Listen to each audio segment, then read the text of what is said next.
Welcome back to Dragon Quest VIII, where we need to speak to Medea, I think. Last episode was quite traumatic, and we need to make sure she's okay.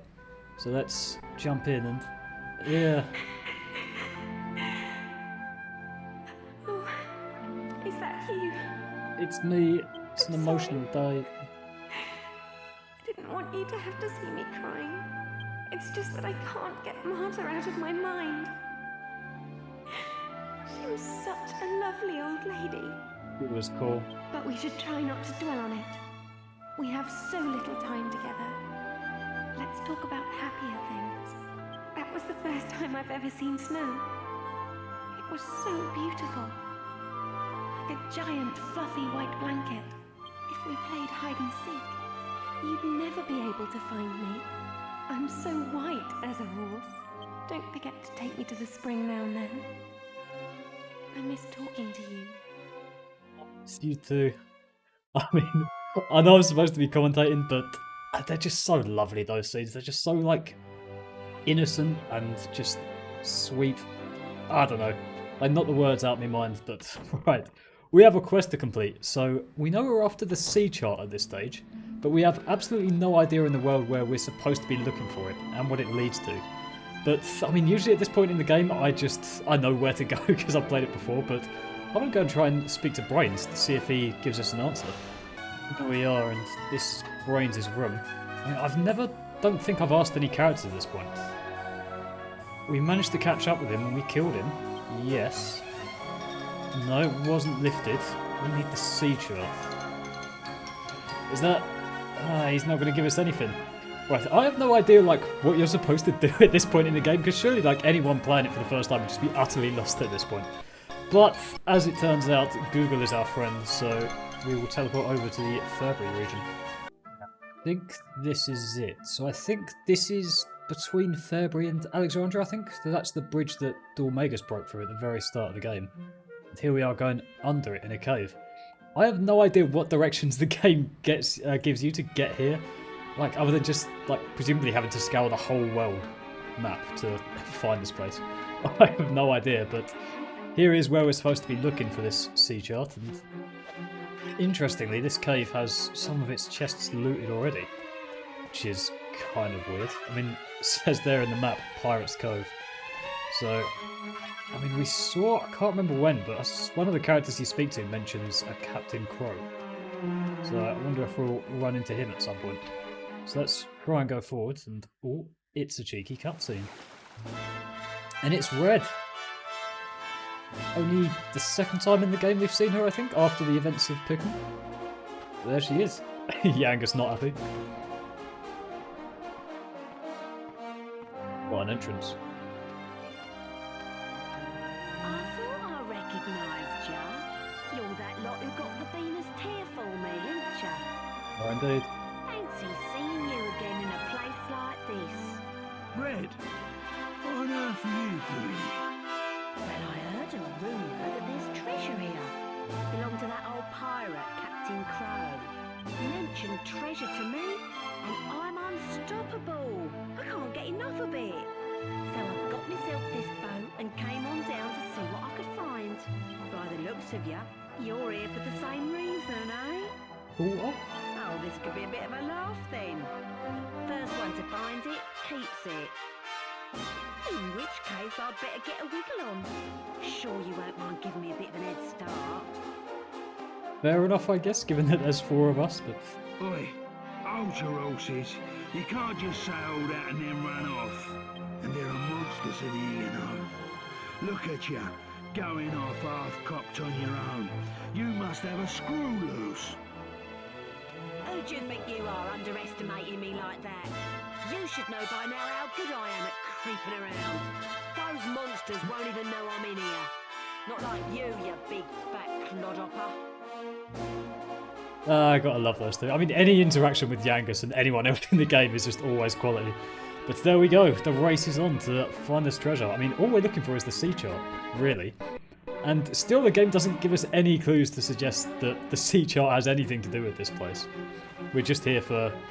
I mean, if you came here accidentally... I don't know if you can come here earlier in the game. Maybe you can. I don't know, I've never tried. But... yeah, it would be interesting. But yeah, I mean, if you stumbled on this place accidentally, you'd probably just assume it was like a mini game or mini quest or something, like the one in Argonia that we might see later on, because that bears really no relation to anything, and you can completely skip it.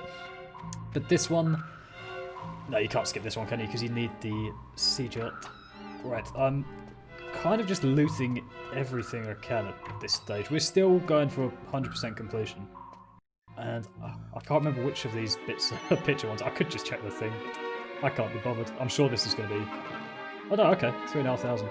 That must have been the map in the PS2 version. Try and smash some crates as well. I still haven't been back to the mini-medal shop, so we're probably due quite a lot of rewards at this point. I just haven't been bothered to go and claim. Ooh. That must be the Octurian guy. Got one of these in our monster team. Well, Octavian pirates. I don't know what Octavian means. I'm getting more passionate about stuff like mythology at the moment, and I mean, Oct is 8, obviously. I don't know what Octavian means. Because again, I'm going to refer back to... I need to stop referring to like other things while I'm playing this game. But in the Percy Jackson books, Octavian is a bad man. It must be an 8 something. Or 8-legged, maybe, given that they're octopus. Maybe. I don't know. There's so much to learn. I mean, so much of... A lot of this game and a lot of fantasy in general are like, based on mythology. And I think that is just because there's so much of it. Like Greek myth in particular, it's just practically unlimited. All the research I do, like every website link is like...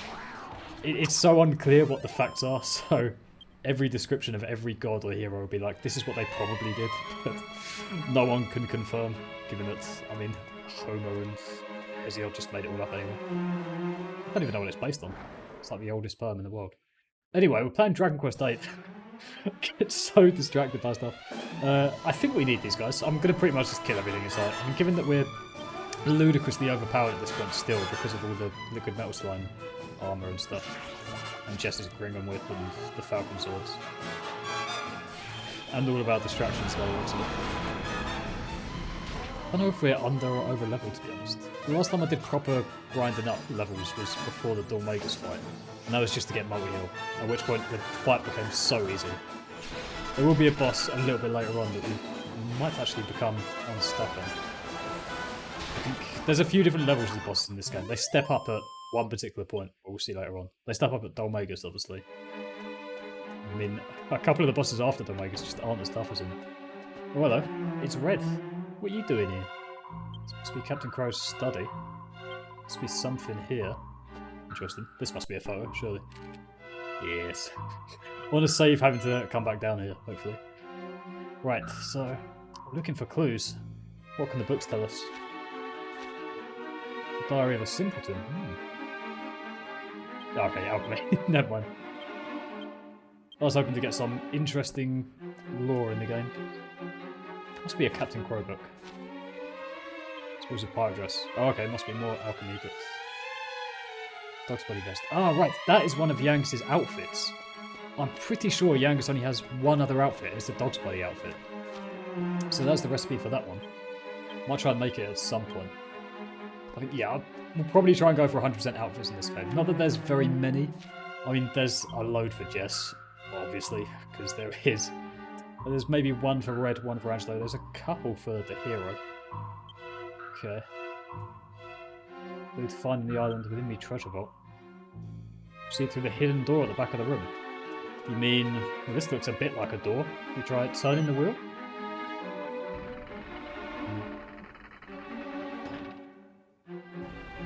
Yep, that did the trick. This game and its doors. The one in the Tower of Alexandria that opens from the bottom. And this one.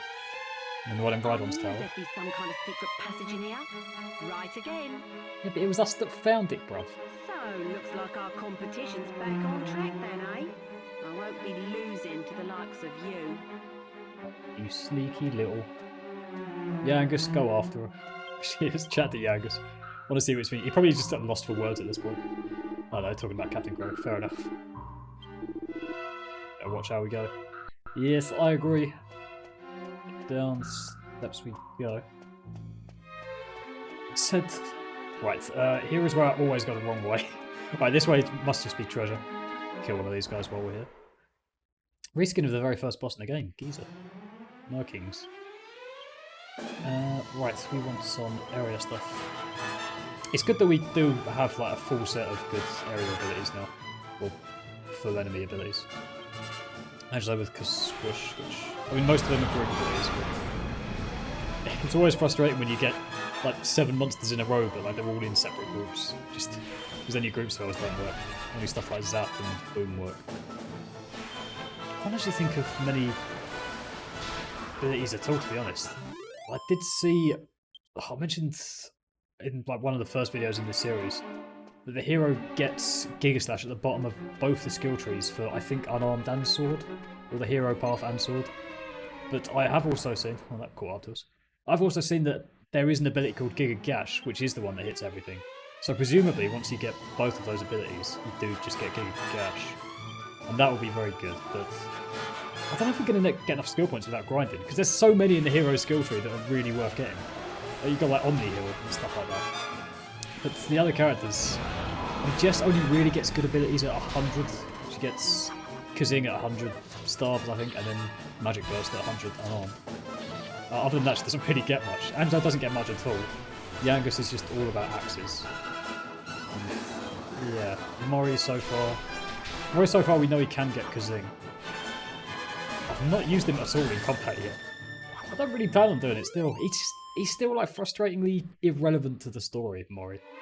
And no, I've said that more than that so far, but he'll come into his own and we'll use him a lot more in the combat stuff, like much later in the game. Because yeah, he is, again, he's not really main character number 5, he's sort of bonus character number 1. Are we getting around him? We are. Do need him for the best area though. I haven't checked my progress on that in a while.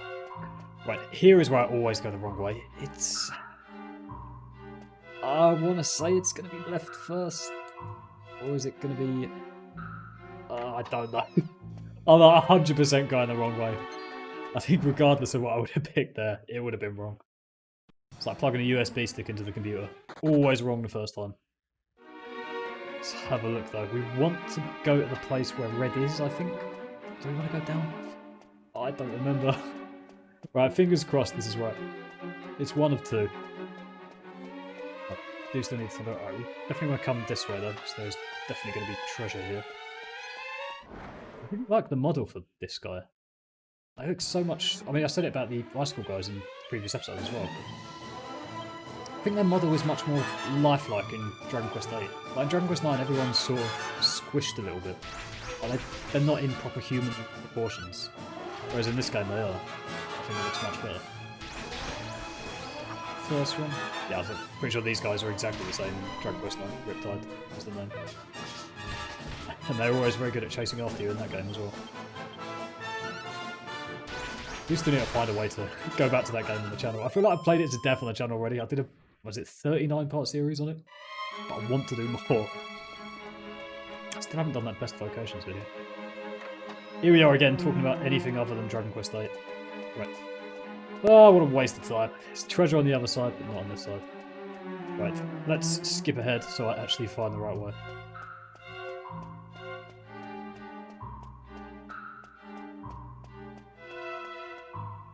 Right, here we are. We've got a cutscene. I'm pretty sure this is still wrong though, because you have to go to the... Oh, it might be right.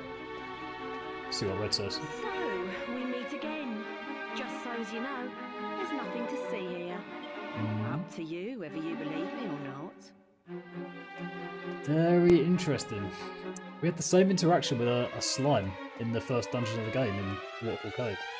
Where the slime said there's absolutely nothing down there, and it was a chest with goodies in it.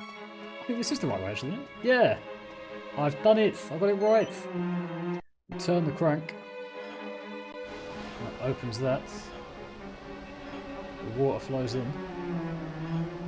And I think that should open up the path above. Hopefully. Eventually, anyway. Right. Starting to come down. And... oh dear, it's red. So moving the handle makes the water go down, eh? Well, thanks for that. Now I can get even further ahead of you. Bad luck, eh?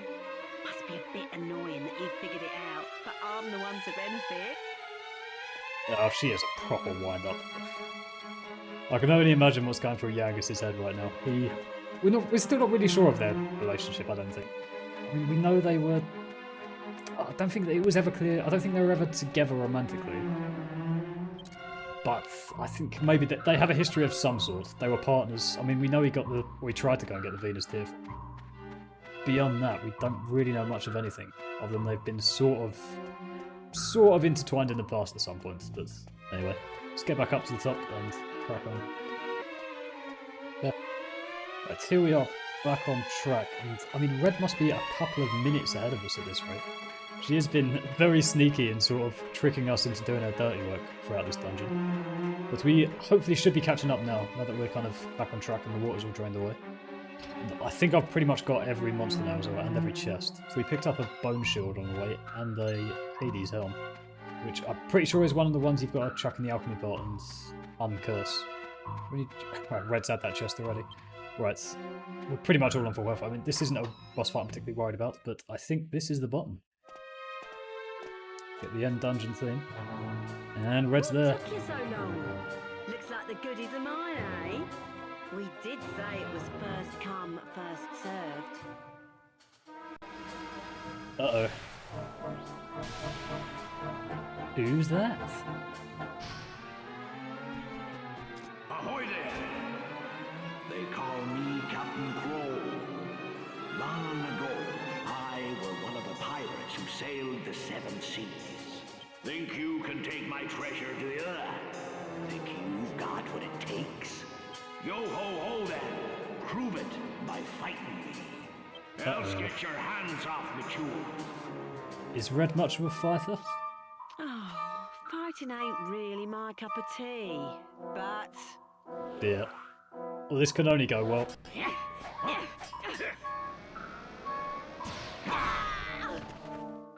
Well, oh dear. What are you doing getting yourself into this? Indeed, it looks like she is... Is she dead or unconscious? Unconscious, right. I mean, I want to chat to Yangus, see if he feels any pang of sympathy at this point. Okay, he wants to save Red. Yeah, he wants to tell her off first. Interesting way of phrasing it from him, but right, let's jump into this fight. Not one I'm worried about. I reckon we've got this in the bag easily. So, you're after me treasure, are ya? Oh, it. You'll have to fight me first, mateys. Well, let's go then. Right, I think if I remember this fight correctly, yeah, I guess Angelo's got an ability here called Sarcastic Snigger, because Captain Crow always, I mean, we'll chuck the monsters in first. He always tries to raise tension, but I feel like you can loop him round by constantly lowering it. Because you lower it, he'll raise it again immediately, and you just lower it again, and you just keep looping him round in that cycle. I think that should work. I forgot how good my monster team was. That Gladiator is an utter beast. The others can't really do much. Yeah, he always goes for the tension attack. I'm pretty sure he always wastes it on a thin air attack. Like, he's got enough attack output to take any character out in one hit with 50 tension or 100. He just never really tends to go for it, I don't think. We've not really had a proper difficult boss fight since the Omegas, to be honest. And even then, as soon as we got multi, we got through it easily. Yeah, so that's pretty much a waste, really. 150 damage for, 2 turns of psyching up is pretty poor at this stage of the game. This made me wonder if you can come here earlier. Is the door just locked if you come here earlier, or... I have no idea. Yeah, okay, it's that attack we need to be vaguely wary of, but... I mean, not particularly. He's not particularly fearsome, I must say. He's done a fair bit of damage to Skeletor. Other than that. He hasn't even hit Fury yet. But he's on 20, and I think that'll be the last... Oh no, I've got another team though. Having 2 teams, like, we're probably getting him down to... Maybe not quite half, but we're getting his health down, like, a significant fraction. Still not revived. Who's the other guy? I still haven't put Talos in, and I still haven't revived Falfire. Oh well, they're better than nothing. At least we're still not taking any damage. 50 tension. Or he does go to 100. What does he do at 100 though? It's probably not much, is it? Lovely. Wasted his turn. Proper dunking. Okay, he disrupts first. Okay. I mean, it's not the worst strategy in the world for a boss, but disrupting and then going for a big attack to get the defenses down. Dumb King is a moron, man.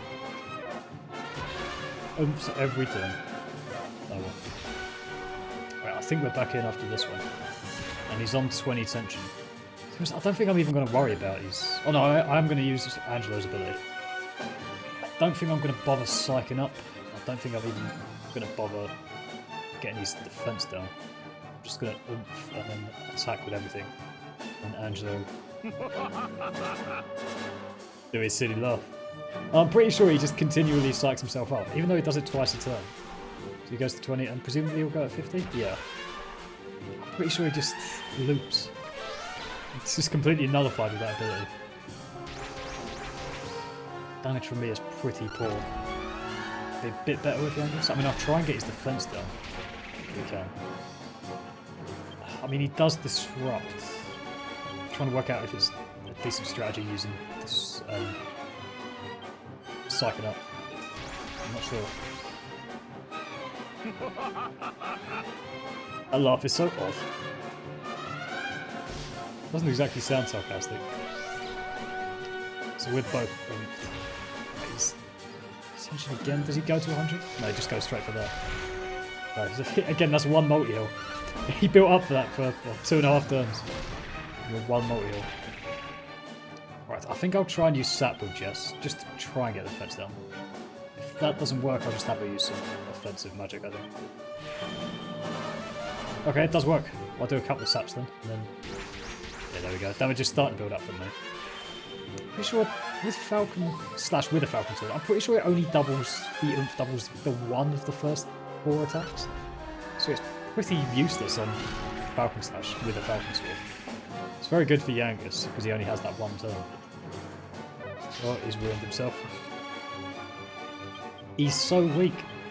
He's got an annoying amount of health, to be honest, because I mean, I might as well have Angelo attack as well at this point. Why not? He's so weak. I mean, you must be able to do this soon in the game, surely. There we go. Defense is down twice. We're all limped. Easily redone. So weak. I could probably get away with healing once every 4 or 5 turns at this point. If we even need to heal at all. Right, let's go with that again. Yangus, and again I think just attack with Angela, because we might as well. Damage is getting better with Falcon Sword because of the Sap. And that suggests that with a Falcon Sword that Sap is a lot better than given that Sap will register for all 4 attacks, whereas it will only hit the first one. Right, knock the tension down again I think.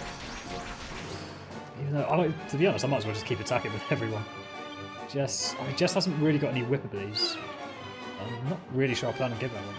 Because her best whip ability is Twin Dragon Mash, but she gets that fairly soon, but I don't think it's even worth going for, to be honest, given that she's got both Magic Burst and Kasnooze and Kazing down her other skill trees. Like, she's just not an attacker. The only time it's worth having her attack is if she's like really psyched up, if we're using Timber Ascension. Which we will do later on. Right, I reckon he's pretty close now, so I'm gonna... what will I do with Jess? We'll try a Crackle, I think, and Angelo to knock the tension down 1, because he's on 50. It's a stupid laugh. Does anyone get Disruptive Wave in this game? I'm not sure they do. I don't think Angelo does.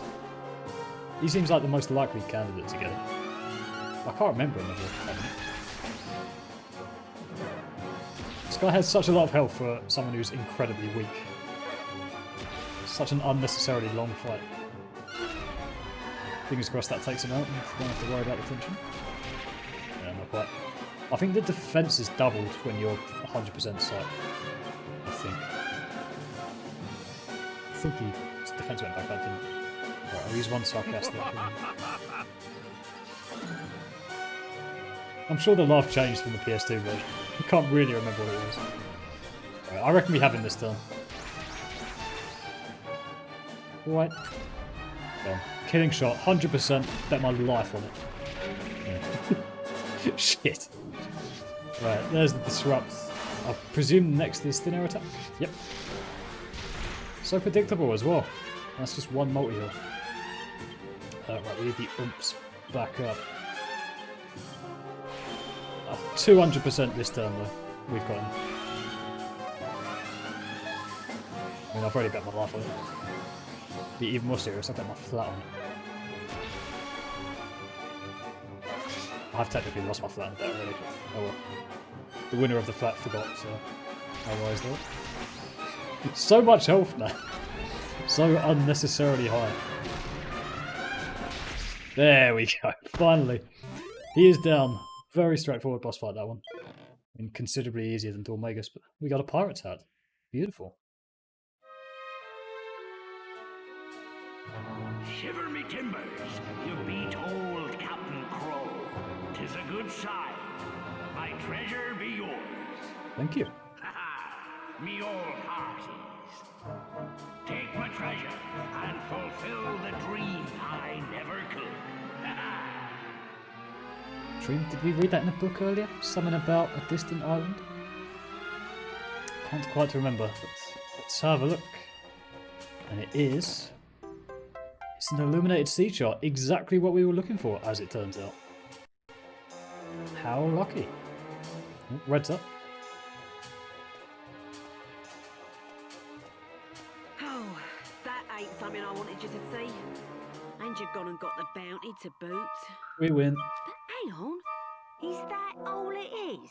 That scraggy old bit of paper? That's pathetic. If I'd have known it was as naff as that, I'd never have bothered. I suppose I'll just have to make do with the 10,000 gold coins I picked up on the way. What the fuck? Here, just got all that dosh in his cave? Blimey, you're a crafty devil, ain't you? We got what we came for anyhow.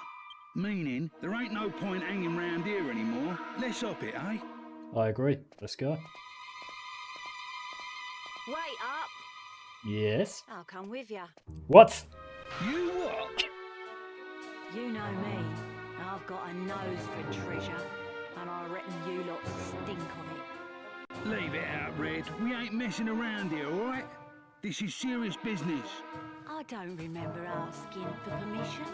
My mind's made up, so you can like it or lump it. Ah, suit yourself. I was only trying to be considerate.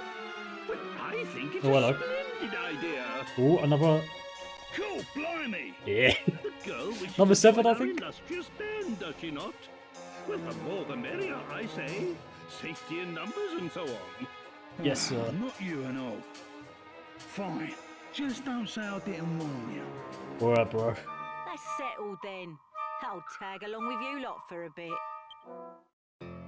There we go. We have a 6th party member. So again, she's very much like Mori. In that I wouldn't say she was party member number 6, but more bonus character number 2.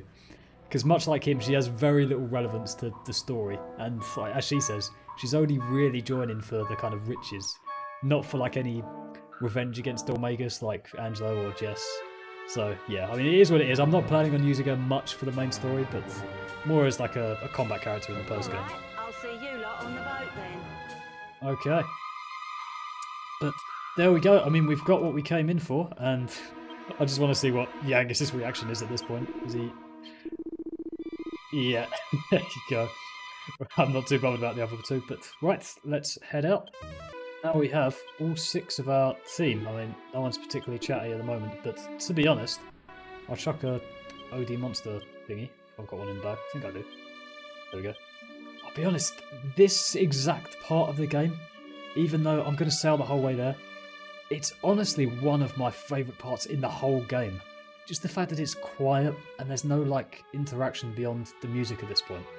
And I have a little ritual at this point of the game, which is that I always just turn off all the music and listen to one of my favourite album of all time, which is Tiesto's A Town Called Paradise. And it's a tradition that started, I think, I must have stayed up, it was 2014, I must have stayed up all night for the midnight release of the album. And I must have just been at this exact point in the game, and I was just listening to that album as I was making this same journey that I have done 100 times. And I've listened to that album 100 times while doing this exact part of the game. I'll do it off camera this time, but just like little traditions that come about when just like so ridiculously obscure traditions that have no real like rhyme or reason. They just kind of exist, and I have so many attached to this game in particular. Like a lot with the ending as well. But yeah, just so many different music, so many times in my life that this part of the game just kind of brings me back to. And it's a lot of like, I think my bedroom back in the day was like 3 by 2 meters big, and that was like the only space I had. It was, I mean, my single bed took up 1/3 of the area of the room, but that was still like one of the possibly the happiest times of my life. I mean, I think I was playing this game on a 20-inch TV screen, which was like a speck on the wall, and it barely worked as well. And I was playing this on the original PS2 console. And I think I getting so annoyed when I was playing it on the PS2 because I used to like yank my controller back if I was like to go and sneeze or something. But it'd pull the PS2 backwards and it'd yank the power cord out the back, and I'd lose all my progress. And that happened multiple times over the course of the playthrough, but it was special, you know, just that kind of a very basic form of playing the game in like the simplest of ways. But I don't know, at this point in the game in particular, I've got a spell, Holy Protection. Yeah, that pretty much does what the monster does anyway, I think. But yeah, I mean, it's just the quietness. In the same way that Skyrim or Pokemon Legends Arceus are brilliant games when they have that little quietness, it's more about exploring the world and just kind of sinking into the game more than it is about the characters at this point. And I feel like there's more of an implied bond between the characters at this point. Like, they don't really have to be interacting per se for you to kind of feel it. I mean, the fact that Red and Mori here are with us now as well is just kind of almost irrelevant at this stage, but I don't know, it feels like it's a team now, more so than it ever did before, and I think the game builds that up so kind of implicitly. It's done so well, because I mean, if you compare this to Dragon Quest XI, there are so many like unique interactions between the main character and the other characters, and between the other characters in between themselves. But in this game, that's not really present, and I don't think it needs to be. I think there's just that kind of, you are a team and you are in this together, even though you're kind of a bunch of misfits. The 6 characters we've got now are just the strangest collection of characters you could ever meet in the world, but they're there together. And just, I mean, yeah, Red and Mori don't really have much of a story or reason to be there, but they are there. We're grateful for them. Right, let's have a look at this Illuminated Sea Chart, and oh, it looks exactly where I've been heading to. That's very lucky indeed. This little strait. Let's go at the middle and cutscene. Such a beautiful laid-back soundtrack, this one. Going towards some sort of coral reef. Ooh.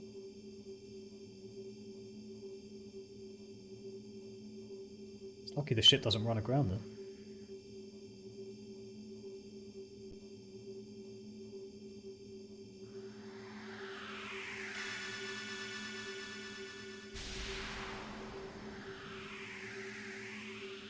It's the path right into that big rocky mountain. Those cliffs would have been way too high to moor the ship on otherwise, but what's it done? It doesn't look like it's done anything, but I will follow the path. Again, I think the silence between the characters there is just so good and well done. Because it's just, I don't know, it feels emotional at this part of the game. And it's just so kind of implicit in the emotion. I probably didn't pick this up the first time I played it, and it's like not an emotion you feel early on in the game, it's only now at this point. Can't explain it, but it's the emotional feeling and reaction is what makes this game my favourite game of all time. And this scene as well. No one needs to speak. I think it adds so much to the scene that it's completely silent. There we go, sailing right into the rock. What's going to happen? Is this map going to have been nonsense? Or is this the way in?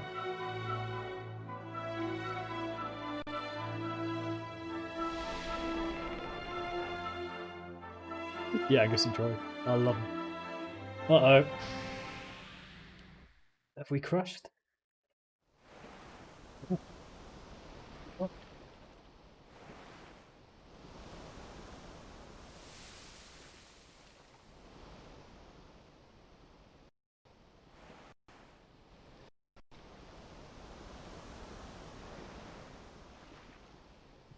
Love this island.